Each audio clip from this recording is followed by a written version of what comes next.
Boa noite. A última vez que eu subi aqui, na parte da noite, eu estava com o pastor Tommy Kids. E confesso a vocês que é muito mais fácil estar com alguém aqui do lado para falar do que sozinho. Mas vamos lá, gente. Vamos começar mais uma palestra da série que a gente iniciou semana passada, iniciada pelo pastor Renato, onde o tema, eu quero passar com vocês rapidamente, foi sobre o reino do bem, mais que uma ideologia. O pastor Renato começou então com uma introdução, dizendo o seguinte: à medida em que a campanha política deste ano foi se desenrolando no país, uma grande polarização foi tomando conta da sociedade. É o que a gente tem visto hoje, principalmente naquele veículo de comunicação, WhatsApp, onde as pessoas têm saído do grupo, onde pessoas têm discutido entre os familiares e a coisa não está muito boa. A polarização está muito grande. Isso tem afetado nos relacionamentos entre as pessoas. Aí o pastor Renato continuou: se queremos ter um Brasil diferente, precisamos reconhecer que isto passa primariamente pela implementação de um projeto de Deus. Qual projeto é esse? O reino do bem. E o pastor explicou então que o reino do bem, ele está tanto no Antigo Testamento como no Novo Testamento. No Antigo Testamento bíblico, o reino do bem é chamado de Shalom, uma realidade profundamente afetada pela paz de Deus nas mais variadas esferas da vida humana. E no Novo Testamento, o reino do bem é uma realidade chamada de reino de Deus ou reino dos céus, e foi restabelecido pela vida, morte e ressurreição de Jesus. Eu quero passar rapidamente os pontos que ele citou semana passada, para ficar mais claro aqui o que foi dito. Mas eu quero pedir para você, se você não assistiu a palestra da semana passada, já está disponível no canal da Comunidade Campolim, no YouTube. Você pode acessar e eu recomendo que você faça isso. 5 pontos, então, de revelações bíblicas sobre o reino do bem. Ele será estabelecido por Deus mediante a ação sobrenatural do Espírito Santo na vida dos discípulos de Cristo. A mensagem foi baseada em Atos capítulo 1. Então, quando você vê ali o verso 8, é de Atos capítulo 1. Então, o reino do bem será estabelecido por Deus mediante a ação sobrenatural do Espírito Santo na vida dos discípulos. Ou seja, se o reino do bem se expande a partir do nosso interior, permita que o Espírito dele transforme sua vida, de tal maneira que você passe a sentir, a falar e a agir como Jesus. Segundo ponto, o reino do bem será estabelecido por Deus mediante o testemunho contagiante dos discípulos de Cristo sobre seu mestre. Ou seja, se o reino de Deus requer um testemunho público e contagiante de Jesus, não permita que a sua imagem seja associada a ninguém mais em intensidade do que ao próprio Jesus de Nazaré. O reino do bem será estabelecido por Deus mediante o engajamento responsável dos discípulos de Cristo na sociedade. Se o reino de Deus requer um engajamento responsável na sociedade, procure então identificar causas caras, valiosas para o Senhor, que podem ser estabelecidas através da sua vida profissional. Quarta revelação: o reino do bem será estabelecido por Deus mediante a perseverança harmoniosa dos discípulos de Cristo em oração.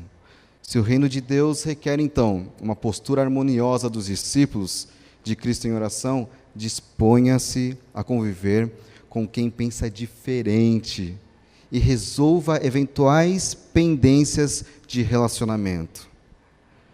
Quinto e último lugar, o reino de Deus será estabelecido por Deus mediante o anúncio explícito do Evangelho de Cristo por seus discípulos.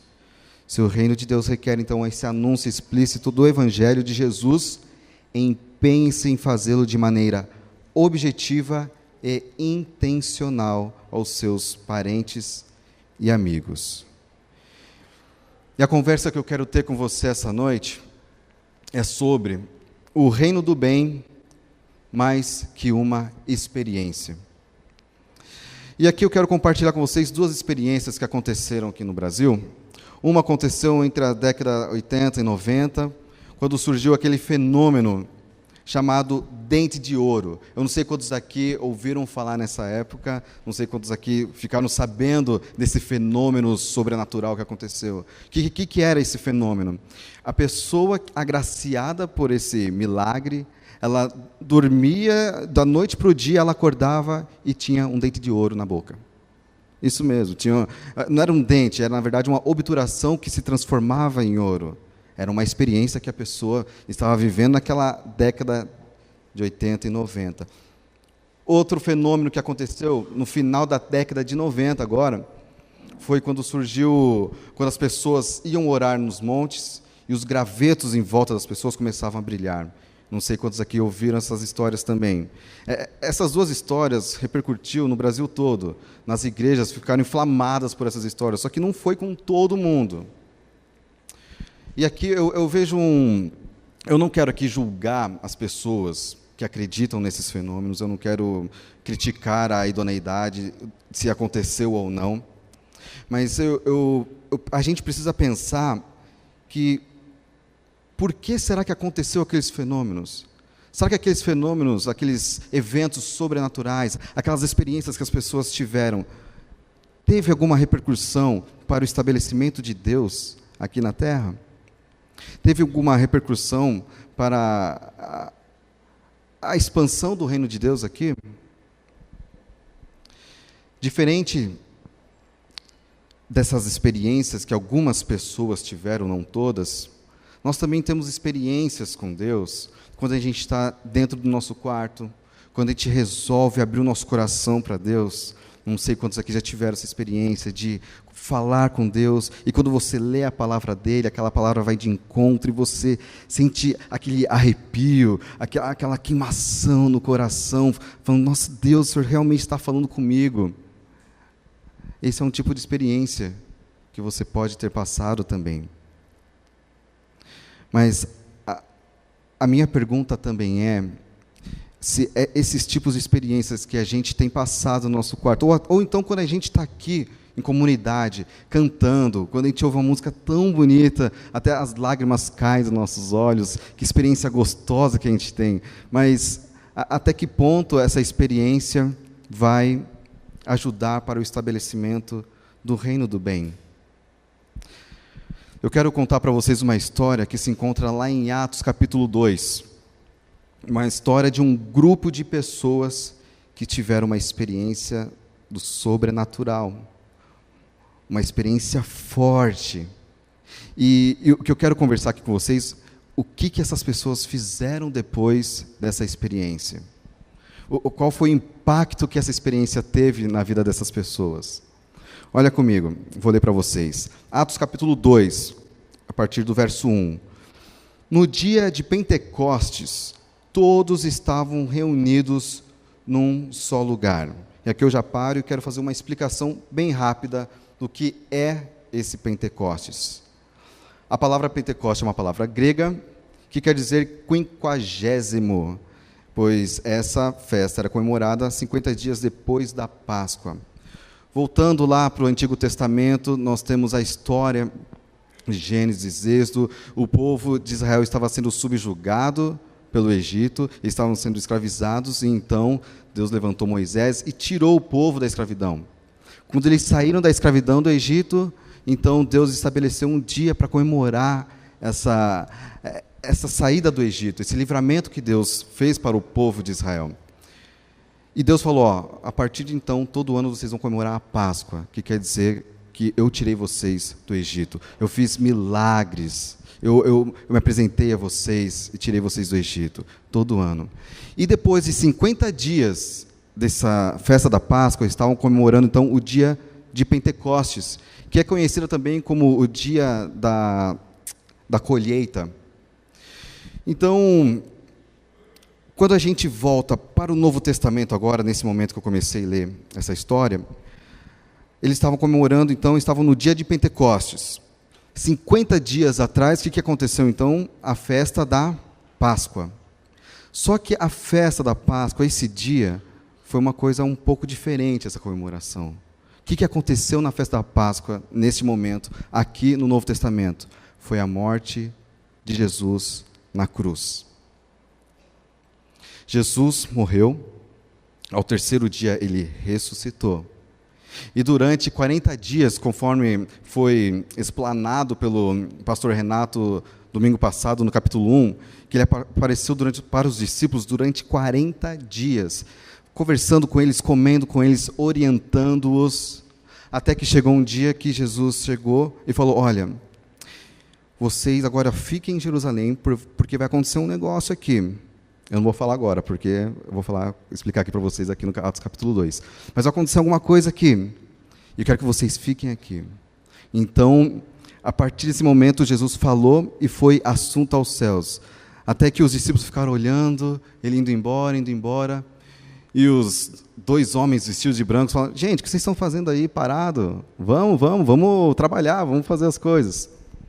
Então, depois desses dias, a gente chega agora no capítulo 2 de Atos. No dia de Pentecostes, todos estavam reunidos num só lugar. Todos quem? Os 120 discípulos que haviam dentro daquela casa, estavam nesse lugar. O que aconteceu nesse lugar? De repente, veio do céu um som como de um poderoso vendaval e encheu a casa onde estavam sentados. Então surgiu algo semelhante a chamas ou línguas de fogo, que pousaram sobre cada um deles. Todos ficaram cheios do Espírito Santo e começaram a falar em outras línguas, conforme o Espírito os habilitava. Naquela época, judeus devotos de todas as nações viviam em Jerusalém. Quando ouviram o som das vozes, vieram correndo e ficaram espantados, pois cada um deles ouvia em seu próprio idioma. Muito admirados, exclamavam: como isto é possível? Estes homens são todos galileus. E aqui eu faço uma pausa. Por que eles falam que esses homens são todos galileus? Naquela época, o povo galileu, ele não era muito bem reconhecido. Na verdade, eles eram conhecidos como os incultos, sem cultura. Então eles olhavam para o povo galileu: como eles podem falar do meu próprio idioma? Como que eles podem falar outras línguas a não ser a deles? Então o povo ficou admirado por conta disso. Esses homens são todos galileus, e no entanto cada um de nós os ouve falar em nosso próprio idioma. Vamos continuar. Estão aqui, olha a quantidade de pessoas que estavam naquele lugar, de regiões diferentes. Estão aqui partos, medos, elamitas, habitantes da Mesopotâmia, da Judéia, da Capadócia, do Ponto, da província da Ásia, da Frígia, da Panfilha, do Egito e de regiões da Líbia, próxima a Cirene, visitantes de Roma, tanto judeus como convertidos ao judaísmo, cretenses e árabes. 15 regiões diferentes. E todos nós ouvimos essas pessoas falarem nossa própria língua sobre as coisas, que coisas maravilhosas que Deus fez. Admirados e perplexos, perguntavam uns aos outros: o que significa isso? O que está acontecendo? Outros, porém, zombavam e diziam: deixa para lá, eles estão bêbados. Então Pedro deu um passo à frente com os 11 apóstolos e dirigiu-se em alta voz à multidão: ouçam com atenção todos vocês, povo da Judéia e habitantes de Jerusalém, escutem o que lhes digo. Imagine a cena comigo e congele essa imagem agora. O povo, aquelas 120 pessoas estavam numa casa e começou então a acontecer um movimento naquele lugar. Eles começavam a ouvir um som muito forte de um vendaval. Eles começavam a falar em línguas de outros idiomas, pelo menos 15 regiões. E as pessoas que estavam perto ali daquela casa começaram a ouvir: opa, peraí, o que está acontecendo? E saíram correndo, e E aqui a Bíblia fala que então Pedro falou em voz alta para quem? Para a multidão, tinha muita gente agora ali.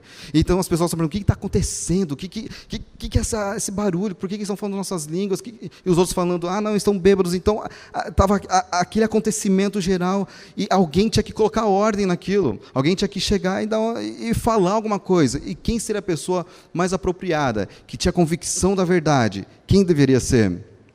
Pedro. Mas por que Pedro? Porque Pedro, ele andou com Jesus. Pedro, ele foi o apóstolo, ele foi discípulo escolhido por Cristo. Ele andou por 3 anos, ele caminhou lado a lado, ele viu milagres. Pedro não foi aquele que andou sobre as águas, que Jesus falou para vir, ele foi, deu os 2 passos, mas depois afundou. Não era esse o Pedro? Então, realmente, era Pedro que deveria fazer isso, porque ele era convicto daquilo que ele estava falando, e era convicto da verdade, daquilo que ele acreditava.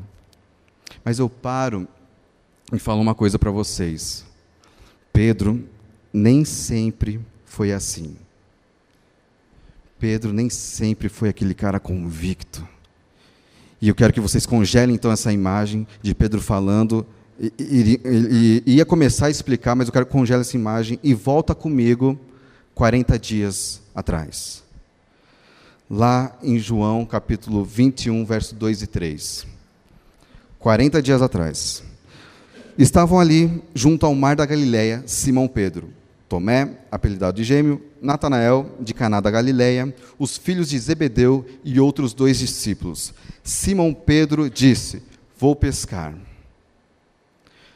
Talvez essa frase, vou pescar, não queira dizer muita coisa para você, é simplesmente uma frase qualquer, um desejo que ele teve na hora, vou pescar. Mas eu quero dizer para você que essa frase nos remete muita coisa. Alguns dias antes de Pedro falar essa frase, Jesus, o Messias, o Cristo, ele foi crucificado. 3 dias depois, ele ressuscitou. Então, ele apareceu para os discípulos, conversou com os apóstolos e disse, gente, agora é com vocês, ide e fazei discípulos. Só que Pedro e os outros discípulos, como a gente viu na semana passada, eles estavam esperando que Jesus iria restaurar o reino em Israel. Eles achavam que ia haver uma reforma política naquele momento. E não aconteceu. Pedro, por mais que ele tenha andado com Jesus, por mais que ele tenha visto milagres realizados por Jesus, Pedro agora ele se encontra um pouco que perdido, porque na mente dele haveria sim uma reforma política. Na mente dele, Jesus ia tirar o Império Romano da jogada, e Israel ia ser a grande potência, mas não foi isso que aconteceu. Pedro então meio que perdido, acredito que desanimado, ele resolve então pescar. Prestem atenção, gente, que a última vez que Pedro pescou, que a Bíblia fala que Pedro pescou, foi quando Jesus chamou ele para ser o seu discípulo. Quando Jesus disse, Pedro, vem comigo que eu vou fazer você pescador de homens. Isso foi por volta de 3 anos atrás. E a Bíblia diz que Pedro imediatamente largou as redes e foi com Jesus. E passados 3 anos, agora Pedro está nessa cena. Vou pescar. Para mim acabou. O que eu tinha planejado, o que eu tinha sonhado, acabou. Só que Pedro, ele não apenas vai pescar, como ele influencia outros discípulos para ir com ele. Olha só aqui. Os outros discípulos disseram, nós também vamos, disseram os outros. Assim, então, eles entraram no barco e foram, mas não pegaram coisa alguma a noite toda. E no decorrer dessa história de João capítulo 21, Jesus aparece para eles. Depois que viu que não pegaram nenhum peixe, Jesus aparece junto ao mar da Galileia. E no decorrer da história, a gente pode ver meio que Jesus dando um chacoalhão em Pedro. Pedro, o que está acontecendo? Por que você está aqui pescando? Eu deixei uma ordem para você ir de fazer discípulos, Pedro. E tem aquela parte que a gente conhece bem, que Jesus pergunta 3 vezes para Pedro: Pedro, tu me amas? Aí Pedro responde: claro, Senhor, que eu te amo. Então alimente minhas ovelhas. Jesus de novo: Pedro, tu me amas? E Pedro, meio que sem saber o que estava acontecendo, respondeu: sim, eu te amo, Senhor. Então apacente as minhas ovelhas. Pela 3ª vez, Jesus, aquele chacoalhão: Pedro, tu me amas? Aí Pedro, já triste, disse: Senhor, tu sabes todas as coisas, o Senhor sabe que eu te amo, então alimente as minhas ovelhas. Talvez você hoje, aqui nesta noite, esteja precisando de um chacoalhão de Deus. Talvez os seus planos não tenham sido executados da maneira como você queria. Talvez o seu planejamento foi por água abaixo. Talvez aquela carreira que você tinha, profissional, acabou semana passada. Você foi mandado embora. Talvez você esteja desempregado há tanto tempo. Talvez o seu casamento não esteja do jeito que você imaginava ser. E você fica triste, sem saber para onde ir. Assim como Pedro.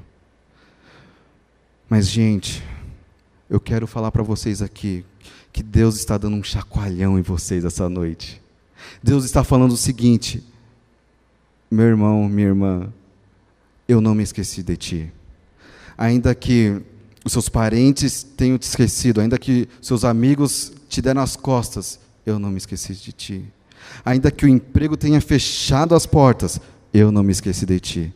Olha que frase linda que Deus diz lá em Isaías capítulo 49, versículo 15 a 16. Acaso pode uma mulher esquecer-se do filho que ainda mama, de sorte que não se compadeça do filho do seu ventre? Mas ainda que esta viesse a se esquecer dele, eu todavia não me esquecerei de ti. Eis que nas palmas das minhas mãos te gravei. Deus, Ele tem o seu nome nas palmas das mãos dEle. Deus não se esqueceu de ti. Voltando então, àquela imagem que a gente congelou lá atrás, então no dia do Pentecostes, houve a ação sobrenatural do Espírito Santo, e o pessoal estava perguntando o que estava acontecendo, e Pedro então, depois da ressurreição de Cristo, depois das palavras de Cristo, e depois da ação sobrenatural, da vinda do Espírito Santo na vida de Pedro, Pedro é um homem totalmente diferente agora. Ele está com muito mais convicção, ele está com muito mais liderança também. Olha só, então Pedro deu um passo à frente com os 11 apóstolos e dirigiu-se em alta voz à multidão. Ouçam com atenção todos vocês, povo da Judéia e habitantes de Jerusalém, escutem o que lhes digo. Essas pessoas não estão bêbadas, como alguns de vocês pensam, pois são apenas 9 horas da manhã. Pelo contrário, o que vocês estão vendo foi predito há tempos pelo profeta Joel. Pedro agora está buscando na memória o Antigo Testamento. Ele está com a vinda do Espírito Santo, ele está buscando agora na memória o Antigo Testamento. Olha só o que o profeta Joel disse e que Pedro relatou. Nos últimos dias, disse Deus, derramarei meu espírito sobre todo tipo de pessoa. Seus filhos e suas filhas profetizarão, os jovens terão visões e os velhos terão sonhos. Naqueles dias derramarei meu espírito, até mesmo sobre servos e servas, e eles profetizarão. Farei maravilhas em cima, no céu, e sinais embaixo, na terra. Sangue e fogo e nuvens de fumaça. O sol se escurecerá e a lua se tornará vermelha como o sangue, antes que chegue o grande e glorioso dia do Senhor. Mas todo aquele que invocar o nome do Senhor será salvo. Então Pedro fecha as aspas de Joel e continua. Povo de Israel, escute. Deus aprovou publicamente Jesus, o Nazareno, ao realizar milagres, maravilhas e sinais por meio dele, como vocês bem sabem. Pedro aqui está tocando na ferida dos judeus que gritaram, crucifica-o. Pedro está falando, olha, aquilo que aconteceu, aquelas maravilhas, vocês viram, vocês vivenciaram. Ele foi entregue conforme o plano pré-estabelecido por Deus e seu conhecimento prévio daquilo que aconteceria. Pedro está simplesmente falando agora da soberania de Deus. Da soberania de Deus. E eu quero deixar claro aqui para vocês, ouça, que nada foge do controle de Deus. Talvez você tenha sido pego de surpresa por um problema que apareceu na sua casa, mas não para Deus. Deus não foi pego de surpresa. A morte de Jesus, a crucificação de Jesus, não pegou Deus de surpresa. Foi tudo pré-estabelecido. Continuando, com a ajuda de gentios que desconheciam a lei, vocês o pregaram na cruz e o mataram. Mas Deus o ressuscitou, libertando-o dos horrores da morte, pois ela não pôde mantê-lo sob o seu domínio. Diante dessa história que a gente acabou de ler, eu quero compartilhar com vocês pelo menos 4 considerações a respeito da descida da vinda do Espírito Santo de Deus naquele povo, daqueles 120 discípulos naquela casa. E aqui nós vamos ver como que foi essa ação do Espírito Santo. Olha só comigo. 4 considerações quanto à vinda do Espírito Santo. Primeira, ela foi acompanhada por 3 sinais sobrenaturais. Primeiro sinal, som. De repente veio do céu um som, como de um poderoso vendaval, e encheu a casa onde estavam sentados. Segundo sinal, visão. Então surgiu algo semelhante a chamas, ou línguas de fogo que pousaram sobre cada um deles. Terceiro sinal, voz. Todos ficaram cheios do Espírito Santo e começaram a falar em outras línguas, conforme o Espírito os habilitava. Olha que John Stott, era um pastor anglicano, britânico, disse a respeito dessa situação. Essas 3 experiências pareciam fenômenos naturais, vento, fogo, fala, mas elas eram sobrenaturais, tanto na origem como no caráter. O som não era vento, mas soava como vento. A visão não era fogo, mas lembrava o fogo. E se falava em línguas, que não eram as comuns, mas outras, de alguma maneira. A gente pode perceber aqui, nesse primeiro momento, que com esses 3 fenômenos naturais, com essas 3 experiências, a gente percebe que quando Deus age com teu Santo Espírito, com teu Espírito Santo, é de uma maneira completa, é de uma maneira plena, não é só um pedaço, não foi somente uma pessoa que viu, que sentiu, que ouviu, não, foram todos que estavam naquela casa.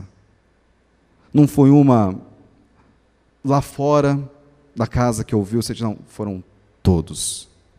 Continuando, segunda consideração, as pessoas escutavam em seus próprios idiomas. Olha que milagre. Olha o milagre acontecendo. Quando ouviram o som das vozes, vieram correndo e ficaram espantados, pois cada um deles ouvia em seu próprio idioma. Lembra quando eu falei dos galileus, que eram incultos, e quando eles viram aqueles galileus falando outros idiomas? É um milagre. Quando o Espírito Santo de Deus, ele vem, ele faz milagres. Ele faz acontecer. Ele faz acontecer. Terceira consideração. quanto à vinda do Espírito Santo, o conteúdo dessas falas, presta atenção, o conteúdo dessas falas não era profecia, futuro ou algo similar. Não era apenas uma profecia para uma pessoa, não. Não era uma coisa sobre aquele casal, não. Mas o que eles estavam falando? Sobre as coisas maravilhosas que Deus fez. Eles estavam falando sobre as coisas maravilhosas que Deus fez. Quarta consideração. Há sempre pessoas que tentam desvalorizar a situação atual. Olha esse versículo. Outros, porém, zombavam e diziam: eles estão bêbados. Não liga para eles. Gente, sempre vão ter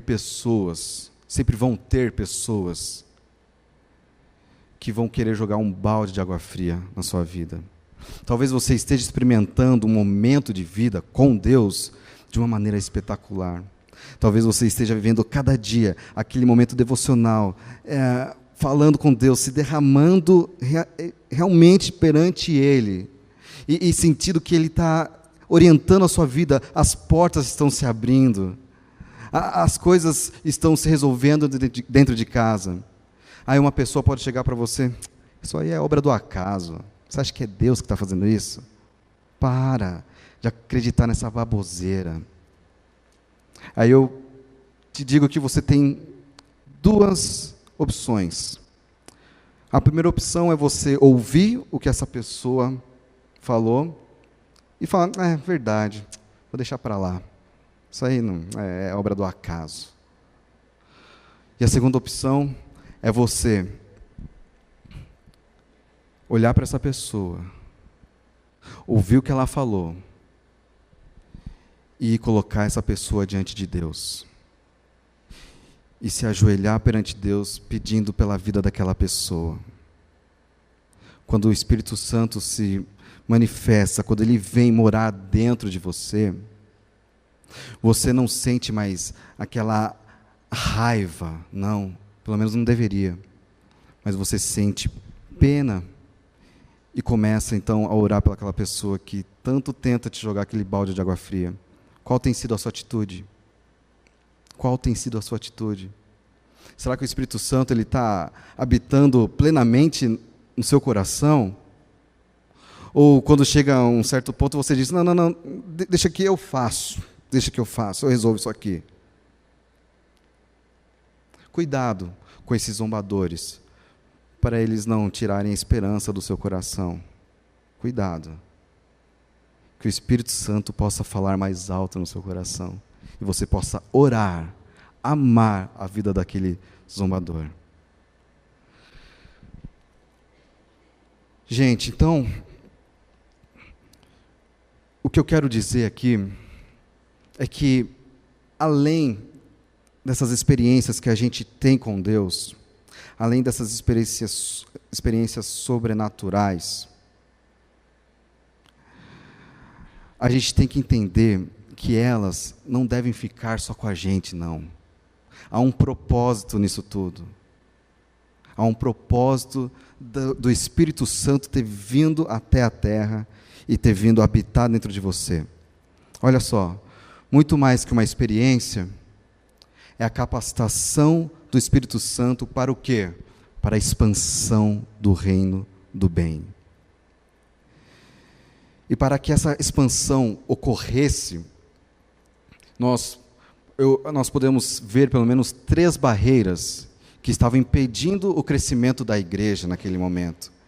Mas quando o Espírito Santo vem com tudo, ele derrubou todas essas 3 barreiras. Eu quero falar com vocês cada uma delas. Acompanhem comigo. Primeira barreira que o Espírito Santo derrubou quando veio foi a barreira do medo. Olha o que está escrito lá em João, capítulo 20, verso 19. Ao entardecer daquele primeiro dia da semana, qual o primeiro dia? Após a morte, após a crucificação de Jesus. Nesse dia, ao entardecer daquele primeiro dia da semana, os discípulos estavam reunidos com as portas trancadas, por medo dos líderes judeus. Eles tinham medo dos líderes judeus chegarem até eles e falarem: peraí, Não era você que andava com Jesus, que a gente crucificou agora? Peraí, não foi você que estava falando dele para as outras pessoas? E estavam com medo de serem reconhecidos, e serem presos, e até serem mortos pelo nome de Jesus. Mas quando Jesus ele ressuscitou no terceiro dia, e quando o Espírito Santo veio habitar dentro do coração desses discípulos, olha a diferença agora. Pedro deu um passo à frente com os 11 apóstolos e dirigiu-se com voz baixinha, meio tímida, não, em voz alta, em alta voz. Ele não tinha mais medo, ele não tinha mais aquele temor, ai, o que eles vão achar de mim? Não. Ele disse em alta voz à multidão. Quando a barreira do medo ela é derrubada, a voz do Evangelho é pronunciada com coragem. Quando a barreira do medo ela é derrubada na nossa vida, a gente pode proclamar o Evangelho com toda a nossa força. Muitas vezes a gente tem medo de falar de Jesus para os nossos amigos, pensando, o que eles vão achar da gente se eu falar disso? Mas você acaba falando do partido político tal, sem medo, você acaba brigando por conta daquele partido político. E por quê? Qual é o propósito? Pedro, então, com coragem, ele fala com determinação e diz o seguinte: ele foi entregue conforme o plano pré-estabelecido por Deus, com a ajuda de gentios que desconheciam a lei. Vocês, Pedro agora está apontando para eles, vocês o pregaram na cruz e o mataram. Pedro está acusando eles. Pedro está falando, foram vocês que o mataram. Que coragem é essa? Dizer para toda aquela multidão. Quando o Espírito Santo ele vem com tudo mesmo. Ele tira esse nosso medo. Segunda barreira foi a barreira da desesperança. Depois que Pedro fez todo o discurso dele, que falou do profeta Joel, e falou que eles eram culpados, as palavras partiram o coração dos que ouviam. E eles perguntaram a Pedro e aos outros apóstolos: irmãos, o que devemos fazer então? Eu imagino que naquele momento as pessoas estavam meio que, o que a gente fez? Acabou para a gente, não tem mais volta. Aí eu imagino que Pedro, não, espera um pouquinho. Vocês devem se arrepender para o perdão de seus pecados. E cada um deve ser batizado em nome de Jesus Cristo. Então receberão o quê? A dádiva do Espírito Santo. Essa promessa é para vocês, para os seus filhos e para os que estão longe, isto é, para todos que forem chamados pelo Senhor nosso Deus. O Espírito Santo está derrubando a desesperança no coração daquele povo. Olha o que Pedro diz em sua carta: todo louvor seja a Deus, o Pai de nosso Senhor Jesus Cristo. Por sua grande misericórdia, Ele nos fez nascer de novo. Olha a esperança aqui, gente. Por meio da ressurreição de Jesus Cristo dentre os mortos. A morte não pôde segurar Jesus. Agora, temos uma viva esperança. Guarde isso no seu coração. Existe uma viva esperança. E uma herança imperecível, que não acaba, pura e imaculada, que não muda nem se deteriora, guardada para vocês no céu. Como é bom ouvir isso, sabendo que há uma esperança no dia de amanhã. Não importa o que acontecer hoje, eu sei que com Cristo eu tenho o dia de amanhã já reservado, estando aqui na terra ou não. Porque eu sei que no dia de amanhã, se eu morrer, eu estarei morando com Ele lá no céu, eternamente. Olha que esperança maravilhosa. Jesus, Ele resolveu o pior dos nossos problemas, que foi a morte eterna. pense nessa esperança do dia do amanhã. Terceira e última barreira foi a barreira do individualismo. Gente, nesse momento, a igreja primitiva em Atos, ela não contava mais somente com 120 discípulos. A Bíblia diz, você pode ler lá depois, que depois que Pedro falou para eles se arrependerem e serem batizados por Jesus Cristo, pelo Espírito Santo, houve uma conversão, houve um batizado. Sabe de quantas pessoas? 3.000 pessoas batizaram naquele dia. 3.000 pessoas. Ou seja, a igreja agora está com 3.120 pessoas, juntando com aqueles discípulos. E quando o Espírito Santo vem e habita no coração daquelas pessoas, aquelas pessoas passam a enxergar o outro, o próximo, de uma maneira diferente. Olha que maravilha isso aqui, olha que lição para a gente. Os que criam se reuniam num só lugar e compartilhavam tudo o que possuíam. Vendiam propriedades e bens e repartiam dinheiro com os necessitados. Continuando.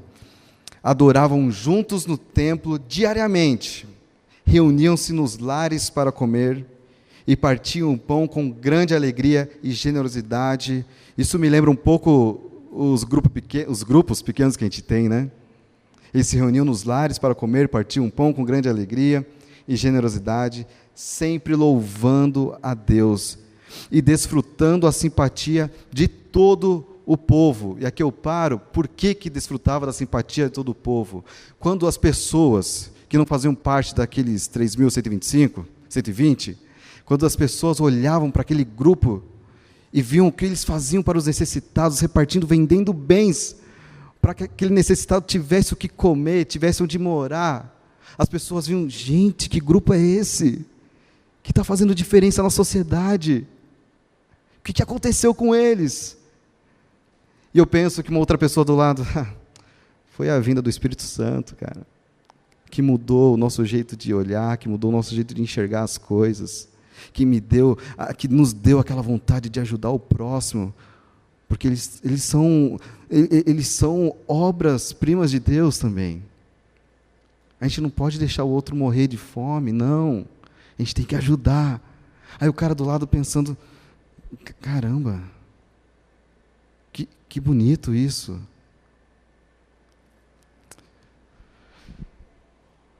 Eu quero finalizar aqui, gente, com 3 reflexões.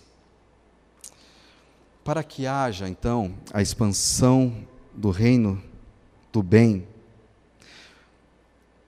derrube as 3 barreiras, com a ajuda do Espírito Santo.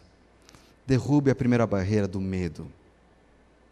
Não deixe de falar desse evangelho de Jesus Cristo para o seu amigo.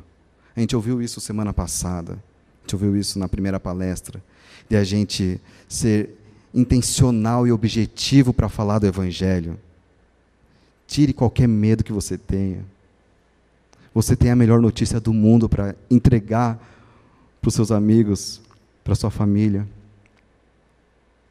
Não deixe que o medo o impeça de falar a verdade do evangelho para os seus amigos, colegas e parentes. Segundo, para que haja expansão do reino do bem, coloque a sua esperança em Jesus, em nada mais. Pois Ele é poderoso para transformar a realidade da sua vida, do seu relacionamento, da sua família, da nossa nação. Se existe uma esperança hoje para a nação brasileira, essa esperança está lá em cima. Há uma música que já foi cantada alguns domingos que diz: Brasil, eu digo, vocês, a gente, vamos olhar para cima. existe uma chance de ser novamente feliz. Acredite, gente, que há um Espírito Santo habitando dentro de você neste momento. Não deixe que os outros coloquem medo, barreiras na sua frente, não. O nosso Deus é muito maior. Terceiro e último, para que haja expansão do reino do bem, não deixe que o individualismo te afaste da preciosa comunhão que a gente tem aqui. Talvez você esteja procurando uma igreja, uma comunidade para frequentar. Se você não achou, ache rápido. Não fique sozinho. Faça parte de uma família que te apoie. E nós que já somos parte dessa família, vamos abrir nossos olhos para ver aqueles necessitados que estão precisando da nossa ajuda. Eu não estou falando só de bens materiais, não. Eu estou falando de dar atenção para as pessoas. A nossa vida tem sido muito corrida ultimamente. É trabalho, estudo, academia. Você acorda às 5 horas da manhã, chega em casa quase 10 horas, não tem tempo nem de falar boa noite para os seus filhos, boa noite para a sua esposa. Para um pouco e olha para a pessoa que está do seu lado e dê atenção para ela. A gente só tem uma vida aqui. Não desperdice a sua vida com coisas passageiras. Dê atenção para aquele que está precisando. Dê seu ouvido para aquele que precisa tanto falar, mas não tem ninguém. A gente vê índices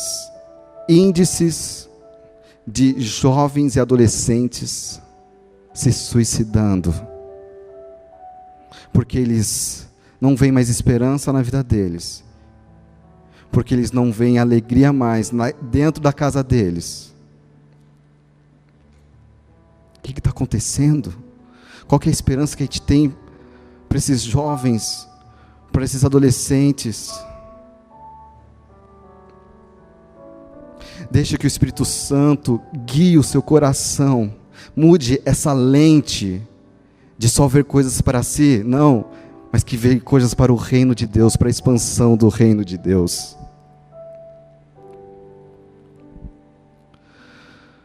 Assim como nós devemos doar a nossa atenção, doar roupas também, alimentos, tem tantas organizações que precisam, e a gente tem produtos dentro de casa que estão vencendo. Assim como a gente precisa fazer essa doação, Jesus também doou, mas Jesus doou a sua própria vida, para que a gente pudesse ter vida eterna com o Pai. A gente não era merecedor da graça de Deus, do amor de Deus. Não merecíamos nada disso. O nosso pecado, os nossos erros, nos afastaram de Deus. Mas Deus, com a sua graça, com a sua misericórdia e compaixão, Ele olha para a nossa vida e Ele vê Cristo crucificado. O sangue derramado de Jesus nos purificou, tirou todo o nosso pecado, porque Deus enviou o seu Filho Jesus para que todo aquele que nele crê não pereça, não morra, mas tenha vida eterna. Que o Santo Espírito de Deus possa inundar o seu coração, que isso possa ser realidade na sua vida, para que a gente saia daqui e não fique só aqui dentro, mas que expanda por toda Sorocaba. Eu acredito nisso. Espero que você também acredite. Não há nada igual, Não há nada melhor a que se comparar à esperança viva. É a presença do Espírito Santo de Deus. Ela é real, gente. Ela é viva. Eu provei e vi o mais doce amor que liberta o meu ser. E a vergonha, o medo, vai embora. Vai embora. Ah, tua presença. Que Deus abençoe a vida de cada um aqui nessa noite. Amém.